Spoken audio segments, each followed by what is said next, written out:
Now let's perform GCP folder creation via Terraform. Unzip terraform-folders.zip file in your terminal. Run the command gcloud-auth login. It will provide you with an URL, and if you click on it, it will take you to a sign-in page where you provide your primary admin user email. Next, you will provide the password and hit Next.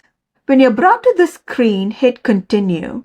This now asks if Google Cloud SDK can access your Google account, and you would say Allow. Now finally, it will bring you to this page which says that you are now authenticated with the gcloud CLI. So once you're authenticated, it will show you that you are now logged in as your primary admin email account. The next step is for you to set your project ID so that you can run your Terraform. So in this case, I have set my project ID to be the ID of the project that was created as part of the free trial account. As you can see, if I go to my organization, it has my first project, and I just took the project ID of that project that was created as part of my free trial. So you run the command gcloud config set project and the project ID. Change directory to terraform-folders and edit your terraform.tf var files and provide the folder ID of the general workload folder.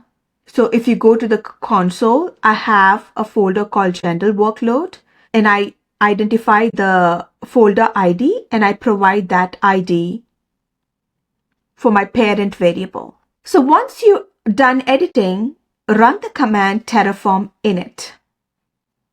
Next, once the init is successful, run terraform plan, and it will list the plan of what infrastructure it's going to create. Next, run terraform apply, and when it asks to enter a value, enter yes in lowercase. Then you will see all the folders being created.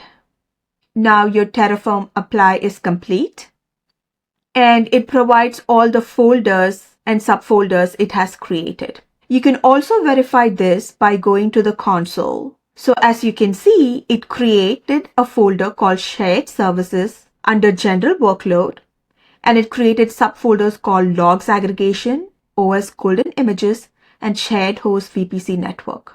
It also created 3 more directories called certification, dev, and prod, and created subfolders called finance and HR under each of those 3 dev and prod folders.